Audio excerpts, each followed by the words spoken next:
बिस्मिल्लाहिर्रहमानिर्रहीम। अस्सलाम वालेकुम भाई। चैनल को सब्सक्राइब भी कर लिया करें, लाइक और शेयर भी कर दिया करें, कमेंट्स भी कर दिया करें, बेल आइकन को प्रेस कर लें जिससे हमारी आने वाली कहानियाँ आपको मिलती रहें। रानी ने भी इसमें अपनी आफियत समझी थी कि कर्नल बासु की होटल में आमद से कतई ला इल्मी ज़ाहिर करे, क्योंकि खुनसा के नुमाइंदे ने फ़ोन पर इसे भी धमकी दी थी कि अगर इस बारे में इसने अपनी ज़बान खोली तो इसका नतीजा अच्छा नहीं होगा। नुमाइंदे ने मुझे ये भी कहा कि खुनसा और उमर आइंदा 2 रोज़ में बैंकॉक आ जाएंगे और उन्होंने ये पैगाम भी दिया है कि इनकी आमद तक हम अपनी सरगर्मियाँ बंद रखें। सफारतखाने वालों ने किसी तरह एक मकामी अखबार में पुलिस की जारी करदा रिपोर्ट के अलावा नामालूम एक मुस्तनद ज़राए के हवाले से ये भी शाया करा दिया कि भारत के 3 अफसरों और सफारतखाने के फर्स्ट और सेकंड मिलिट्री अटैचेज़ के 1 हफ्ते के दौरान कत्ल होने में पाकिस्तान की एक जासूस एजेंसी का हाथ है, जिसके कारिंदे बैंकॉक में दंदनाते फिरते हैं और पुलिस भी इन पर हाथ डालने से कतराती है। जिस रोज़ अखबार में ये बात शाया हुई, इस रोज़ बैंकॉक पुलिस के इंस्पेक्टर जनरल ने पुलिस हेडक्वार्टर में मुझे और रानी को तलब किया। रानी ने फ़ोन पर मुझे बताया कि शाम 4 बजे वो हेडक्वार्टर्स में जा रही है। यही वक्त मुझे भी दिया गया था। अपने साथियों के ज़ोर देने के बावजूद मैंने अकेले जाने को तरजीह दी, क्योंकि 1 या 2 साथियों को हमरा ले जाने का फ़ायदा कुछ न था, उल्टा वो भी मशकूक हो जाते। जाने से पहले मैंने खुनसा के नुमाइंदे को अपने अकेले पुलिस हेडक्वार्टर में जाने का बताया। नुमाइंदे ने मुझे मशवरा दिया कि मैं बिला झिझक चला जाऊं। पुलिस आईजी से इसकी पहले ही बात हो चुकी है और अगर वो मुझे ये कहे कि मैं थाईलैंड या बैंकॉक से चला जाऊं तो मैं इसे ये कहूं कि जब तक वो मुझे इसकी वजह और बैंकॉक छोड़ने का हुक्म तहरीरी तौर पर नहीं देगा, बल्कि इसे डिपोर्ट करने की ज़बानी हुक्म को अदालत में चैलेंज करूँगा। ठीक 4 बजे रानी अपने ज़ाती कार में होटल के 2 मुलाजमीन के हमरा और मैं टैक्सी में पुलिस हेडक्वार्टर पहुँचे। हमें फ़ौरन ही आईजी के कमरे में पहुँचा दिया गया। आईजी का रवैया बड़ा दोस्ताना था। चाय और बिस्कुट से हमारी तवाज़ो करते हुए इसने पहले रानी को मुखातब करते हुए कहा कि इसके होटल में 7 रोज़ के अंदर 4 खून हो चुके हैं। इसका मैनेजर गुप्ते भी गायब है, जिसकी गुमशुदगी की रिपोर्ट होटल के स्टेट मैनेजर ने लिखवाई थी। गुप्ते की लाश एक ज़ेरे तामीर फैक्ट्री से बरामद हो चुकी है। भारतीय सफारतखाने के दोनों फ़ौजी अफसरान का खून भी इन्हीं दिनों हुआ है। एक की लाश होटल से और दूसरे की पटियाला रोड पर एक सुनसान जगह से मिली है। लाश और गाड़ी दोनों जलकर नाकाबिले शनाख्त हो चुके थे। क्या वो इन वारदातों पर कोई रोशनी डालेगी? मैं डर रहा था कि घबराहट में रानी कुछ औल फोल न बक दे, लेकिन इसने नहायत तहम्मुल से जवाब देते हुए कहा, सर, मेरा होटल बैंकॉक के B क्लास होटलों में मशहूर तरीन है। बाहर से आने वाले टूरिस्ट हमेशा मेरे होटल में ठहरने को तरजीह देते हैं। हमारे गेस्ट ज़्यादातर भारतीय और पाकिस्तानी होते हैं। जिस कमरे में 4 कत्ल हुए, इसमें एक भारतीय मिस्टर पुरी ठहरे हुए थे। 2 दूसरे मेहमान भी भारतीय थे और इन तीनों ने अपने नाम और ओहदों के बजाय सिर्फ भारतीय शहरी और टूरिस्ट लिखवाया था। इन तीनों के अलावा मेरे होटल का एक वेटर भी कत्ल हो गया, जिसके वर्सा को मुझे खासी भारी रकम देना पड़ी। सफारतखाने के अफसर का कत्ल मेरे मैनेजर गुप्ते के कमरे में हुआ, जो 2 दिन पहले ही गायब था, और इसके कमरे के खसूसी चाबी भी सिर्फ इसी के पास थी। अब आप बता रहे हैं कि भारतीय सफारतखाने के एक आला अफसर का कत्ल पटियाला रोड पर हुआ है। आपने ये भी बताया है कि मेरे मैनेजर गुप्ता की लाश भी पटियाला रोड से ही मिली है। मुझे तो ऐसा महसूस होता है कि मकतूलन का आपस में खुफिया गठजोड़ था और वो किसी ऐसे खुफिया काम में मुलव्वस थे जिसकी तश्ते बम होने पर इनके मुखालफिन ने इन्हें यके बाद दीगर हलाक कर दिया और मेरा वेटर जो रूम सर्विस में ड्यूटी देता था बिला वजह मारा गया। आईजी रानी के बोलने के दौरान पैड पर नोट लिखता जा रहा था। इसने रानी को रुखसत किया और मुझसे मुखातब हुआ, मिस्टर, आप इन हलाकतों के बारे में क्या कहते हैं? मैं तो ये सोच रहा हूँ कि इस खूनी होटल को छोड़ ही दूँ। मैं अपने पाकिस्तानी और बांग्लादेशी साथियों के हमरा यहाँ सैर व सियाहत के लिए आया हूँ। हमारे साथ एक साथी की बहन भी है। कत्ल खून का जो सिलसिला इस होटल में शुरू हो चुका है, इससे हम डर गए हैं। अगर आपको नागवार ना हो तो मुझे ये बताएं कि होटल में मौजूद सैकड़ों मेहमानों में से आपने सिर्फ मुझे ही क्यों बुलाया है और इन हलाकतों के बारे में पूछ रहे हैं? आईजी ने अपनी ऐनक उतारी और चंद सेकंड मुझे घूरते रहने के बाद बोला, भारतीय सफारतखाने ने हमें जो रिपोर्ट भेजी है इसमें आपको पाकिस्तान की आला तरीन जासूस एजेंसी का कारकुन बताया है और इस रिपोर्ट के मुताबिक आप मुंबई, काठमांडू और शांतिपुर में भी मुतअद्दिद अफराद को कत्ल कर चुके हैं और यहाँ बैंकॉक में भी इन हलाकतों का आप ही को जिम्मेदार ठहराया गया है। आईजी की बात सुनकर मैं हंस पड़ा। ये तो इन भारतीयों की पुरानी आदत है, पाकिस्तान से दुश्मनी के बायस ये हर बात में पाकिस्तान और पाकिस्तानी एजेंसियों को मुलव्वस करते हैं। क्या में पाकिस्तान से अब तक 3 बार भारत की पाकिस्तान से जंगें हो चुकी हैं।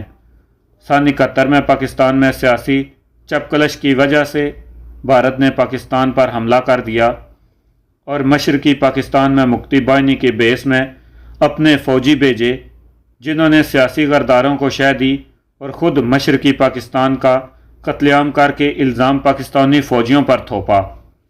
और जब मशरकी पाकिस्तानी इनके धोखे में आकर पाकिस्तानी फ़ौज के जो इनके तहफ़्फ़ुज़ के लिए वहाँ तैनात थे खिलाफ हो गए तो गैर एलानिया जंग शुरू करके पाकिस्तान को दो लख्त कर दिया। अब भारत के अंदर आज़ादी की मुतअद्दिद तहरीकें चल रही हैं। भारतीयों को अपने खिलाफ होने वाली हर कार्रवाई में पाकिस्तान ही दिखाई देता है। सन 74 में एटमी धमाका कर लिया और पाकिस्तान को जो अभी एटमी ताकत बनने से कोसों दूर है, इस्लामी बम बनाने का कहकर दुनिया भर में वावेला मचा रहा है। आप खुद ही फैसला कर सकते हैं कि अगर मैंने मुंबई, शांतिपुर और काठमांडू में मुतअद्दिद भारतीय कत्ल किए हैं तो मुझे वहां गिरफ्तार क्यों नहीं किया गया? अगर भारतीय हुकूमत के पास मेरे भारत और नेपाल में दाखिले और ये कत्ल करने की दस्तावेजी सबूत हैं तो उन्हें सामने लाए। जब मैं भारत और नेपाल में गया ही नहीं तो वहाँ कत्ल कैसे कर सकता हूँ?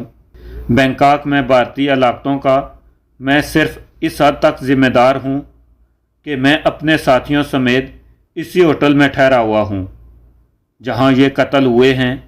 मैंने आईजी के सवाल के जवाब में कहा, आईजी जो मेरी बातें बड़े गौर से सुन रहा था बोला, आपको पाकिस्तान और भारत दुश्मनी के वजूहात पर खासी दस्तरस है। खुनसा के नुमाइंदे का फ़ोन आया था। इन हलाकतों की फ़ाइलों को अंधे कातलों में शामिल करने के लिए आपको और होटल की मलका रानी को बुलवाया था। मेरा आपको ज़ाती मशवरा ये है कि आप जल्द अज जल्द थाईलैंड से चले जाएं या फिर पुलिस गार्ड अपनी हिफाजत के लिए रखने की इजाज़त दें। जनाब, आपके मशवरे का बहुत बहुत शुक्रिया। मैं और मेरे साथी चंद रोज़ में यहाँ से चले जाएंगे। जहाँ तक हिफाजती गार्ड का ताल्लुक़ है तो मैं नहीं समझता कि मुझे इसकी ज़रूरत है। मैं और मेरे साथी ना तो रात को किसी ऐसी वैसी जगह जाते हैं और ना ही दिन में। हम जब भी बाहर जाते हैं तो इकट्ठे जाते हैं और बखूबी अपनी हिफाजत कर सकते हैं। आईजी दरवाज़े तक मुझे छोड़ने आया। मैं जानता था कि इसके मेहरबाना रवैये की वजह साथन का फ़ोन था। میں پولیس ہیڈ کوارٹر کے باہر آ کر ٹیکسی کے انتظار میں کھڑا ہو گیا۔ آگے پیچھے 2 ٹیکسیاں آ کر رکیں۔ دونوں ٹیکسیوں میں میرے تمام ساتھی سپنا بیٹھے ہوئے تھے۔ مزمل ٹیکسی سے اترا اور کہنے لگا، آپ کے منع کرنے کے باوجود ہم رہ نہ سکے اور آپ کے پیچھے یہاں چلے آئے۔ ہم اپنے لیڈر کو اکیلا نہیں چھوڑ سکتے تھے۔ میں نے مزمل کا شکریہ ادا کیا اور اس کے ساتھ بیٹھ گیا۔ ہم ہوٹل پہنچے تو رانی میری منتظر تھی۔ کہنے لگی، میں نے آئی جی کو کچھ غلط تو نہیں کہہ دیا؟ تم نے تو کمال کر دیا اور ساری ہلاکتوں کو بھارتیوں کے سر ہی تھونپ دیا۔ میں نے مسکراتے ہوئے جواب دیا۔ رانی سے میں نے پہلی بار مسکرا کر بات کی۔ اس نے کہا، پھر آج رات کا کھانا میرے ہمراہ کھائیے گا۔ میں نے ساتھیوں کی طرف دیکھتے ہوئے جواب دیا، ضرور، ہم سب رات 8:30 بجے ریسٹورنٹ میں تمہاری میزبانی کا لطف اٹھائیں گے۔ رانی شاید یہ چاہتی تھی کہ میں اکیلے اس کے کمرے میں آؤں گا۔ اس نے بے دلی سے میرے ساتھیوں کو بھی کھانے میں شرکت کی دعوت دی۔ رات کو خنسا کے نمائندے سے میری فون پر بات ہوئی اور میں نے اسے آئی جی سے ملاقات کی روداد سنائی۔ میں رات کو 11 بجے سونے کے لیے بستر پر لیٹا ہی تھا کہ مزمل کا فون آیا۔ اس نے بتایا کہ JCO منصف کی اس نے ڈیوٹی لگائی ہوئی ہے کہ رات کو سونے سے پہلے تمام ساتھیوں کی فردن فردن گنتی کرے۔ رات 10 بجے گنتی کے وقت عمران اپنے کمرے میں موجود تھا۔ اب سے کوئی آدھا گھنٹہ پہلے میں نے اسے اپنے کمرے میں تاش کھیلنے کے لیے فون کیا تو وہ کمرے میں موجود نہ تھا۔ کئی بار فون کرنے اور سپاہی دین محمد کی اس کے کمرے کے باہر ڈیوٹی لگائی کہ جب اب تک اس کی کوئی خبر نہیں۔ میں نے آپ کو اطلاع دی ہے، ہم جس قسم کے حالات سے گزر رہے تھے ان میں ایک ساتھی کا رات 11 بجے تک بغیر کسی کو بتائے غائب رہنا بڑی پریشان کن بات تھی۔ میں نے مزمل اور کیسر کو کہا کہ وہ لباس تبدیل کر کے میرے کمرے میں آ جائیں۔ 15 منٹ میں وہ تیار ہو کر اور اپنے اسلحے کے ساتھ میرے کمرے میں آ گئے۔ اتنی دیر میں نے بھی شب خوابی کا لباس تبدیل کر لیا تھا۔ ہم ہوٹل کے دونوں ریسٹورنٹ، کافی شاپ اور نائٹ کلب میں گئے لیکن عمران کا کچھ پتہ نہ چلا۔ ہوٹل کے ڈور مین سے پوچھا تو اس نے بتایا کہ تقریباً 10:30 بجے عمران نیچے آیا اور ہوٹل کی پارکنگ میں کھڑی ایک ٹیکسی لے کر کہیں چلا گیا۔ ہم حیران تھے کہ عمران ہمیں بتائے بغیر کہاں غائب ہو گیا۔ رات 2 بجے تک ہم اس کے انتظار میں کافی شاپ میں بیٹھے رہے اور جب نیند کا بہت ہی غلبہ ہو گیا تو اپنے کمروں میں لوٹ آئے۔ نیند تو خیر کسی کو کیا آنی تھی، رات کا باقی حصہ سوتے جاگتے ہی گزرا۔ صبح 7 بجے میں نے عمران کے کمرے میں فون کیا تو نیند میں ڈوبی اس کی آواز سنائی دی۔ میں نے اسے کہا کہ ٹھیک 9 بجے میرے کمرے میں آئے۔ پھر میں نے کیسر اور مزمل کو فون پر بتایا کہ عمران آ چکا ہے اور 9 بجے وہ میرے کمرے میں آ جائے گا۔ صبح 9 بجے عمران اور دوسرے ساتھیوں کے آنے سے پہلے ہی مزمل میرے کمرے میں آ چکا تھا۔ غصے اور شرمندگی سے اس کا پارا چڑھا ہوا تھا۔ غصہ بغیر اطلاع دیے عمران کے غائب ہونے کی وجہ سے اور شرمندگی اس وجہ سے تھی کہ عمران کو وہ اپنے بھروسے کے قابل اعتماد ساتھی کہہ کر ہمراہ لایا تھا۔ میں نے مزمل کو سمجھا بجھا کر ٹھنڈا کیا اور کہا کہ جب تک عمران اپنے غائب ہونے کی وجہ نہیں بتائے گا ہمیں بالکل نارمل رہنا چاہیے۔ کیسر اور عمران آگے پیچھے میرے کمرے میں داخل ہوئے۔ میں نے دونوں کو بیٹھنے کا کہا اور کچھ دیر موسم اور دھوپ کی تمازت کی باتیں کر کے عمران سے پوچھا کہ کل رات 10 بجے گنتی کے بعد وہ کہاں چلا گیا تھا۔ میجر عمران، یہاں پر تم بنگلہ دیشی فوجی کے میجر نہیں بلکہ دوسرے تمام ساتھیوں کی طرح اس ٹیم کے ممبر ہو جس کا لیڈر میں ہوں۔ یہ میری ذمہ داری ہے کہ اپنی ٹیم کے تمام ممبران کی سلامتی کا خیال رکھوں۔ تمہارے گزشتہ رات غائب ہونے کے باعث ہم سب تمہارے لیے بے حد متفکر رہے اور میں تمہارے علاوہ ٹیم کے باقی ممبران کی زندگی کے لیے بھی فکر مند رہا۔ ہم میں سے اگر کوئی غدار ہو تو ہمارے سارے راز جاننے کی وجہ سے ہم سب کے لیے بے حد خطرناک ثابت ہو سکتا ہے۔ کیا میں تم سے یہ پوچھنے میں حق بجانب نہیں ہوں کہ تم رات اپنی اس غیر ذمہ داری حرکت کی تفصیلاً وجہ بتا کر اپنی پوزیشن واضح کرو تاکہ ہمارے دلوں میں جو شک و شبہات ابھرے ہیں وہ دور ہو سکیں۔ عمران خاموشی سے میری بات سنتا رہا۔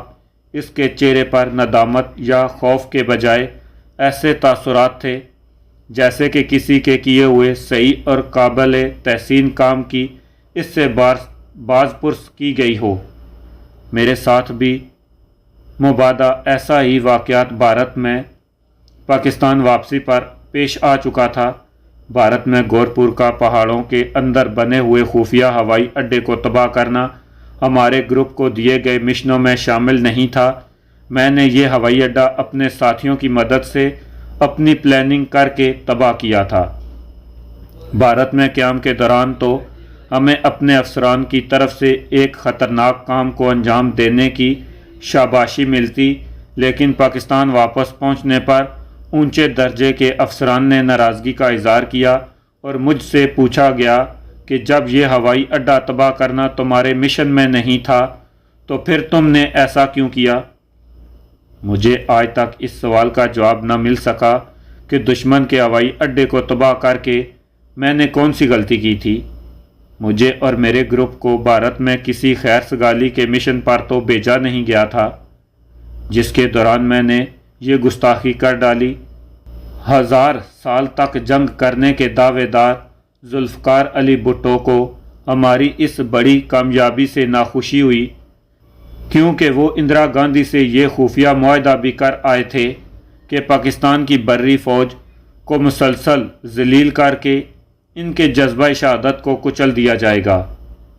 ایسی صورتحال کارگل کے محاذ پر گزشتہ سال پیش آئی جب 1000 سے بھی کم مجاہدین نے پاکستانی کمانڈو کی سرکردگی میں بھارت کی 40,000 فوج کو گھیرے میں لے کر انہیں اس حد تک بے دست و پا کر دیا تھا کہ اگر مزید 15 روز محاصرہ جاری رہتا تو 40,000 بھارتی فوجی سامان رسد کے نہ ہونے سے ہتھیار ڈال دیتے۔ جب مجاہدین کامیابی کے عین قریب پہنچ گئے تو بھارتی وزیراعظم نے پاکستانی رپورٹ وزیراعظم نواز شریف کی نہ جانے کون سی کلئی دبائی کہ نواز شریف صاحب نے کارگل کے سارے واقعے سے ہی لا علمی ظاہر کی۔ مجاہدین تک اپنے مورچوں میں رہے، ہر روز بھارتی فوجیوں کی لاشوں کے انبار لگاتے رہے اور کسی بھارتی فوجی میں اتنی ہمت بھی نہ تھی کہ اپنے ساتھیوں کی لاشیں ہی اٹھا لیتا۔ لیکن جب ہماری کٹ پتلی وزیراعظم کے حکم پر مجاہدین نے اپنے مورچے چھوڑے اور واپسی کا سفر اختیار کیا تو جن کا سویڈن کی بنی ہوئی 55 ملی میٹر کی بوفر بھارتی توپیں بال بھی بانکا نہ کر سکیں، انہیں بھارتی سلائٹ رائفلوں سے چن چن کر نشانہ بنایا گیا۔ میاں صاحب کو تو ہر وقت اپنے حلوے مانڈے کی فکر رہتی تھی۔